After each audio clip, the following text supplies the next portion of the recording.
क्या शब्द है? चल बात लो बाबू। झूठ बोले कुत्ता काट नहीं सॉरी गधा नहीं क्या काटे भी झूठ बोले कौवा काटे। सॉरी कौवा काटे। जो आप लोग मेरे सर पे ये टैग लगा रहे हो ना, हर्ट किया, मुझे टॉर्चर किया, इनसे मिलो, पहचानते तो होंगे नहीं आप इनको। हाँ भाई बाहरी है ना। अबे साले नहीं ऐसा मैं नहीं कह रहा हूँ, ऐसे ये खुद कहती हैं।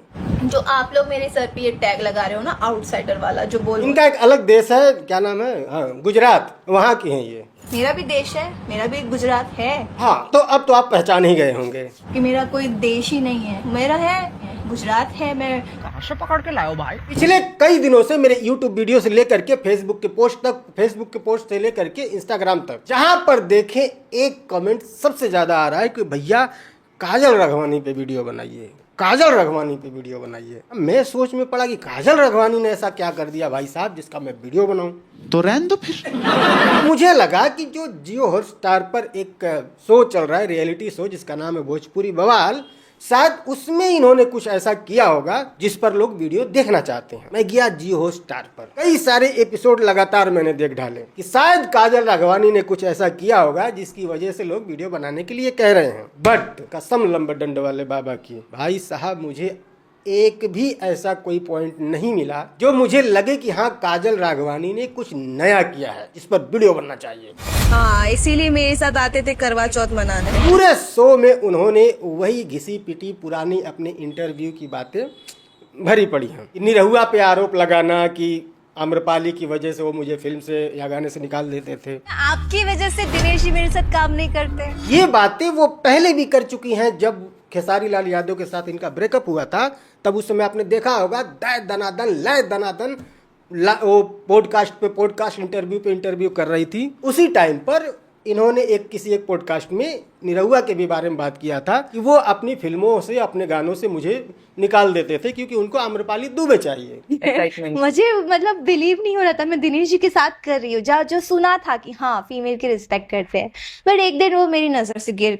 वही सारी चीजें वो इस शो में भी कर रही हैं, तो क्या नया है इसमें। रही बात पवन सिंह की, तो पवन सिंह के ऊपर भी ये आरोप लगाती हुई दिख रही हैं भोजपुरी बवाल के अंदर कि कहीं किसी एक फिल्म का गाना शूट हो रहा था जहां पर वो वाला सीन था, मैंने करने से मना कर दिया तो पवन सिंह गुस्सा होके चले गए और मैंने मना कर दिया तो वो सेट छोड़ के चले गए। क्या नया है इसमें। ये बातें भी काजल राघवानी आज के 1.5 साल पहले किसी इंटरव्यू में कर चुकी हैं। पवन जी गाली गलौज करके वहां से सेट से चले गए वैनिटी। भोजपुरी बवाल के अंदर काजल राघवानी सबसे ज्यादा जिसे घेरती हुई नजर आ रही हैं, उस व्यक्ति का नाम है खेसारी लाल यादव, राइट। जो रानी चटर्जी के साथ में उनका जो पॉडकास्ट चल रहा है उसमें भोजपुरी बवाल में, उसमें आप देखो ज्यादातर खेसारी लाल की बात हो रही है। तुम भी तो शादीशुदा थे तो तुम क्यों प्यार में पड़े। वो अलग बात है कि खेसारी लाल का नाम जब ये लोग ले रहे हैं तो वहां पर साइलेंट कर दिया जा रहा है, खेसारी लाल का नाम नहीं लिया जा रहा है, नाम को साइलेंट कर दिया जा रहा है। लेकिन बात ज्यादा खेसारी लाल की ही हो रही है, चाहे उनके डिफेंडर वाले बयान की हो, जो खेसारी लाल यादव ने शुभांकर मिश्रा के पॉडकास्ट पर कहा था कि मुझे छूने की औकात होनी चाहिए। हमें छूने के लिए औकात चाहिए, आपकी औकात उतनी बड़ी होनी चाहिए कि आप मुझे छू सको। आप डिफेंडर से उतरिएगा बाबा और जा करके टेम्पू में बैठिएगा तो मुझे बुरा तो लगेगा ना, ऐसा खेसारी लाल यादव ने एक बात कही थी पॉडकास्ट में। डिफेंडर से आप उतरिएगा बाबा, आज जाके टेम्पू में बैठिएगा तो हमको दिक्कत होगा कि नहीं। वही सारी बातें काजल राघवानी यहाँ भी कर रही हैं रानी चटर्जी के साथ में। तब तक वो भी टेम्पो में ही बैठ के स्ट्रगल कर रहा था। डिफेंडर बोल रहे थे। तो क्या नया है जो काजल राघवानी कर रही हैं जिस पर मुझे वीडियो बनाना चाहिए। फिर मैंने अपने इंस्टाग्राम का डायरेक्ट मैसेज खोला, उसमें किसी ने मैसेज किया था कि भाई साहब भोजपुरी बवाल से थोड़ा सा बाहर निकलिए और घंटाग्राम वाली दुनिया में आइए, यानी कि इंस्टाग्राम वाली दुनिया में आइए, तब पता चलेगा कि आपको वीडियो क्यों बनाना है। मैं गया भाई साहब, काजल राघवानी लिख करके सर्च किया, वैसे मैंने उनको फॉलो भी किया है, और जो मुझे दिखा होय होय होय होय होय होय भाई साहब। तो ये बोल के आपने अपनी औकात दिखा दी है एक्चुअली। कसम लंबडंड वाले बाबा की, ऐसा फील हुआ अंदर से कि कुछ ले रही हैं क्या काजल राघवानी। हाँ भाई, कहीं संगत का असर वसर तो नहीं पड़ रहा ना। हाँ पवन भैया आप ही थोड़ा बताइए, कहीं एक आध पैग उधर तो नहीं सरका रहे हैं। मतलब भैया लय पोस्ट धाय पोस्ट, ये स्टोरी धाय स्टोरी, लय लाइव धाय लाइव, मतलब भरा पड़ा है। हर 10 सेकंड के बाद, हर 1 मिनट के बाद, हर 5 मिनट के बाद, हर 2 घंटे के बाद कोई न कोई स्टोरी, कोई न कोई पोस्ट या फिर लाइव एकदम मतलब खाहुन कूट दिया है। मैं क्यों करूं तुम्हारे साथ कंपटीशन? तुम हो कौन? जबकि इनका जवाब कोई नहीं दे रहा है।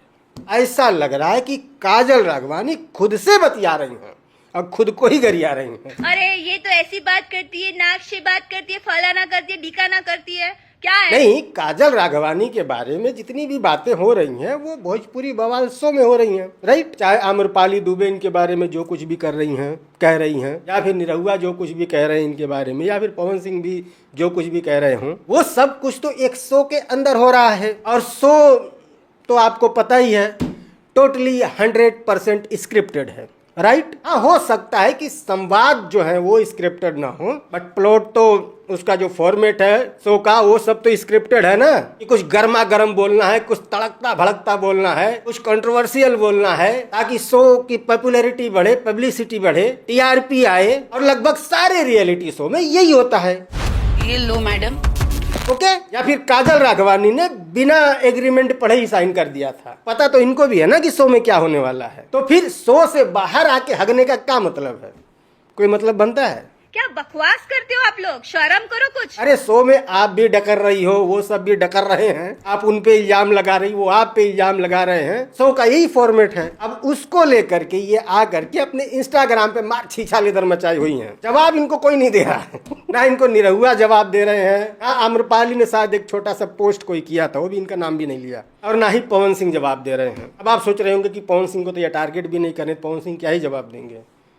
गलत। आज पोस्ट आया है इनका एक पवन सिंह के खिलाफ। सुनना चाहोगे क्या लिखा है? सुनाते हैं, पैसे खिदमत है भाई साहब। ये वो पोस्ट है। नहीं, पोस्ट पे ध्यान नहीं देना है, इस पोस्ट के कैप्शन पे ध्यान देना है। मुलायजा फरमाइएगा। एक कहे पत्नी से प्यार नहीं, क्योंकि वीडियो आ गया तो सफाई तो देनी बनती है। अब ये किसके बारे में है मेरे ख्याल से बताने की जरूरत नहीं है। ये है दिनेश लाल यादव निरहुआ के बारे में। ये उस वीडियो की बात कर रही हैं जो दिनेश लाल यादव निरहुआ अपनी असली पत्नी, गलत तो नहीं बोल रहा हूँ, हाँ, असली पत्नी के साथ जो एक वीडियो आया था उनका, शायद वो कहीं गृह प्रवेश कर रहे थे या किसी भी प्रकार की पूजा वूजा चल रही थी, तो वहाँ पर वो अपनी असली पत्नी के साथ एक वीडियो उनका आया था। अब वो वीडियो देखने के बाद निरहुआ की थोड़ी बहुत थू हुई थी कि बताओ इतना बढ़िया पत्नी है इनकी, इसे छोड़ करके आम्रपाली दुबे के साथ घूमते हैं और उसको अपनी अर्धांगिनी बताते हैं। इस टाइप की बातें हुई थी सोशल मीडिया पर। उसके बाद दिनेश लाल यादव निरहुआ का एक पॉडकास्ट आता है जिसमें वो कहते हैं कि मुझे अपनी पत्नी से प्यार नहीं हो पाया, और ये बात मैं अपने बच्चों को भी बता चुका हूँ और उनकी माता को भी बता चुका हूँ। वो तो माँ बाप ने शादी कर दिया है, तो जो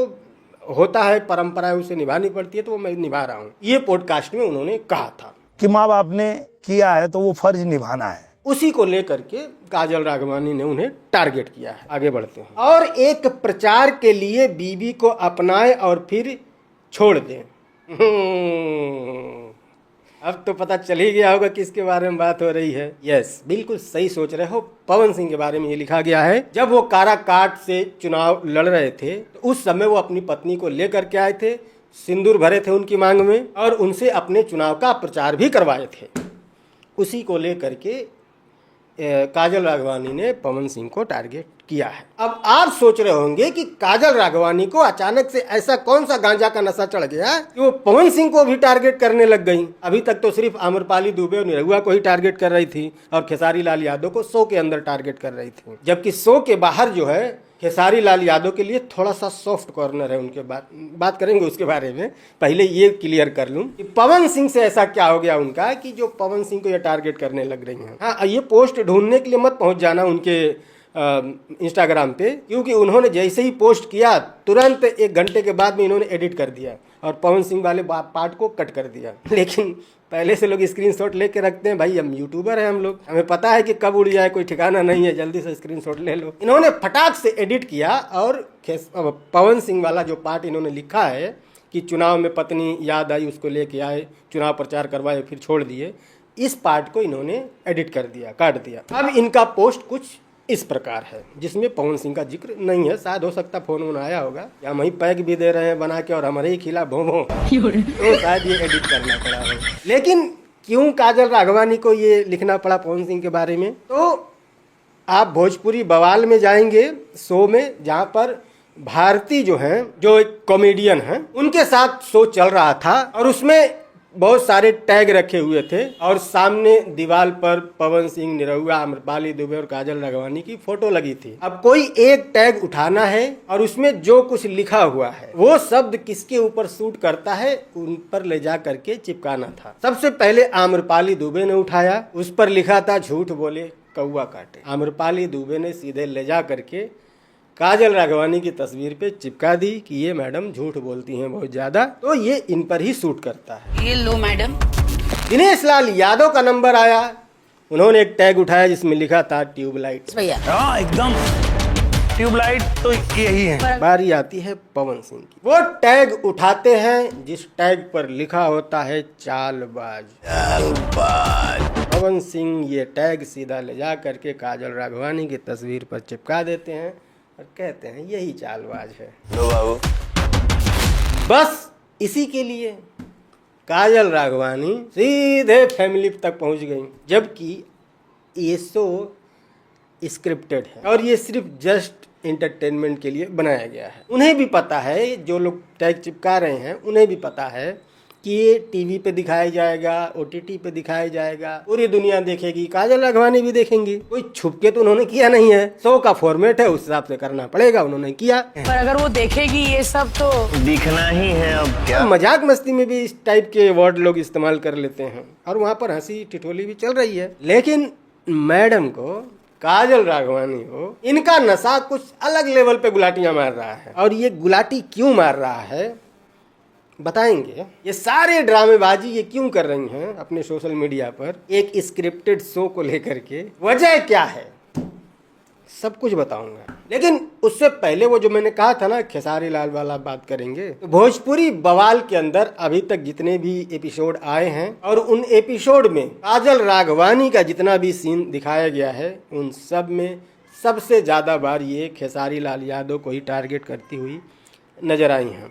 वो भी तो इंसान जानता था ना कि वो शादीशुदा हो। हालांकि कुछ नया नहीं बोला है उन्होंने, वही सारी बातें इन्होंने बोली है खेसारी लाल यादव के बारे में, जो बातें काजल राघवानी आज के 1.5 साल पहले कर चुकी हैं अपने इंटरव्यू में, जब खेसारी लाल यादव के साथ इनका ब्रेकअप हुआ था। नहीं, ब्रेकअप बहुत पहले हुआ था, बवाल बाद में शुरू हुआ था। शायद ये इंतजार कर रही थी कि हो सकता है कि फिर उससे वापस बुला ले, तब तक उन्होंने कुछ नहीं बोला। जब इनको यकीन हो गया कि नहीं अब खेसारी के साथ अपना कुछ दाल गलने वाला नहीं है, तब ये इंटरव्यू देने आती हैं। मेरी बीवी मुझे कुत्तों की तरह ट्रीट करती है, मेरे बच्चे पैसों के लालची है। शुरू में हमें भी लगता है कि हाँ भाई मैडम पीड़ित हैं, वो अपनी बात रखने आई हैं। हमने भी कई सारे वीडियो बनाए थे इनके सपोर्ट में कि ऐसे कैसे कोई यूज करके ऐसे फेंक देगा। उस टाइम पे ये इंटरव्यू में बहुत ज्यादा रोग आ रही थी, तो थोड़ी सिंपैथी मिली थी पब्लिक की उस वक्त। बहुत सारे यूट्यूबरों ने इनके पक्ष में वीडियो भी बनाए थे, मैंने भी बनाया था। लेकिन इनकी प्रॉब्लम ये है ना, इनको थोड़ा सा सपोर्ट मिलता है ना तो ये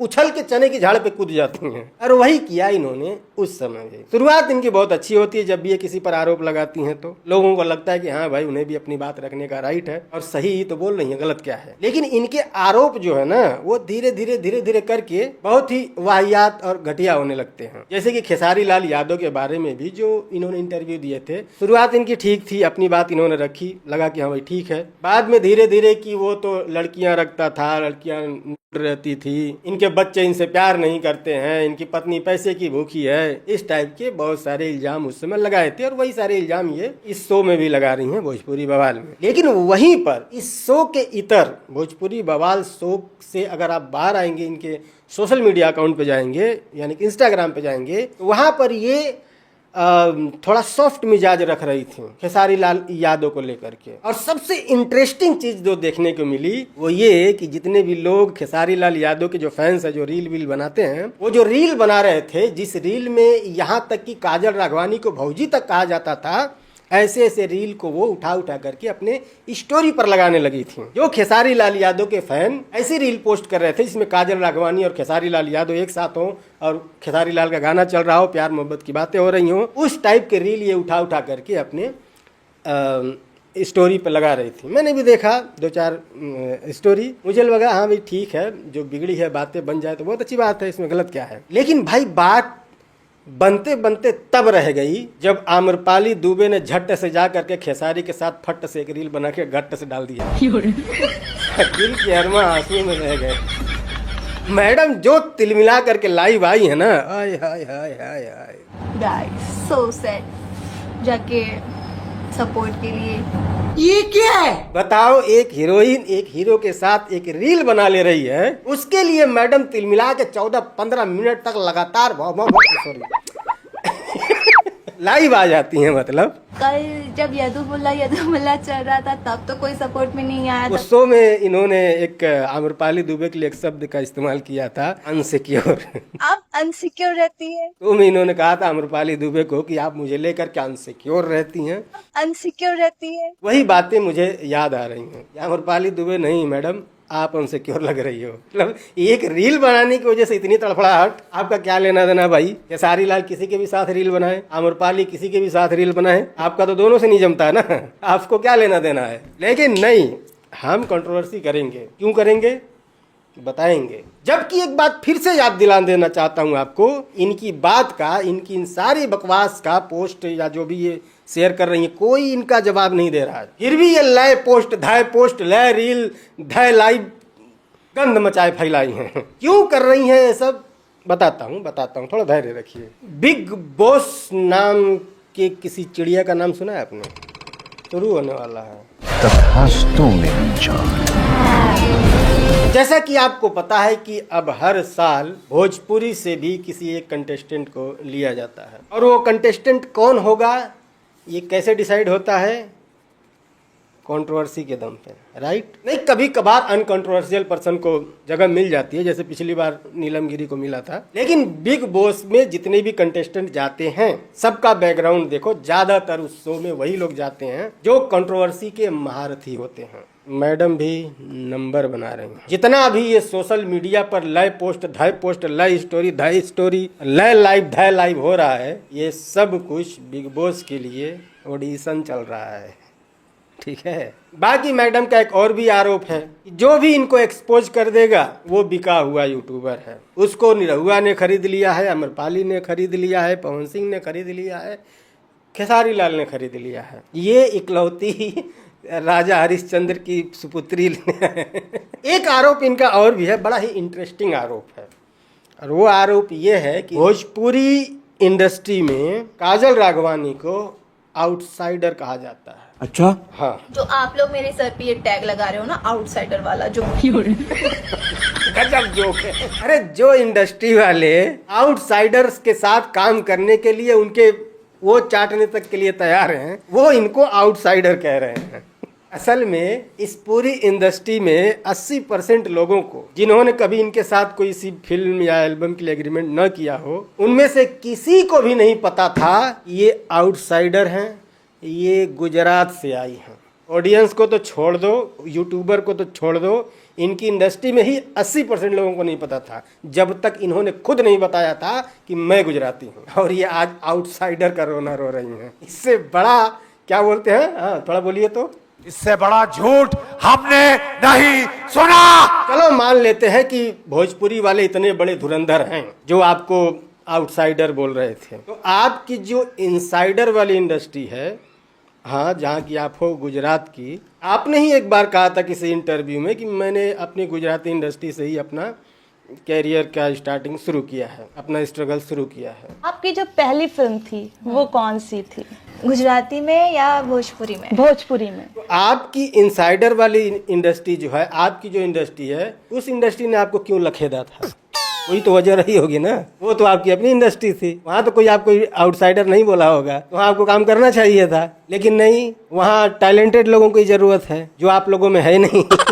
फिर आपने सोचा कि चलो एक बैलों की भी इंडस्ट्री है बिहार में, वहाँ चलते हैं। और यहाँ आने के बाद आपको पता चला कि जब तक किसी बड़े स्टार का सुहराएंगे नहीं तब तक कुछ काम बनने वाला नहीं है। मिला तो खेसारी लाल, लपेटा खूब दिनों तक उसको आपने। यहाँ खैर चलो, ये आपकी पर्सनल बात है, वो नहीं करेंगे। बाकी देखते हैं बिग बॉस में नंबर लगता है कि नहीं।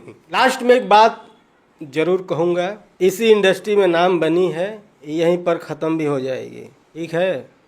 बना के रखो, ज़्यादा बेटर होगा। उम्मीद है कि ये जो कंट्रोवर्सी आप कर रही हो ये भी स्क्रिप्टेड ही हो, जहाँ तक मुझे लग रहा है, क्योंकि जिस पोस्ट में आपको चालबाज कहा जा रहा है वो पोस्ट भी तो आप ही लाइक कर रही हो। मज़ा तो आपको भी आ ही रहा है। चलिए खैर, लाइक करके जाइएगा, और हाँ कोई बातचीत करनी है डिस्क्रिप्शन में मेरे इंस्टाग्राम का लिंक मिल जाएगा। मिलते हैं अगली वीडियो में, बाय।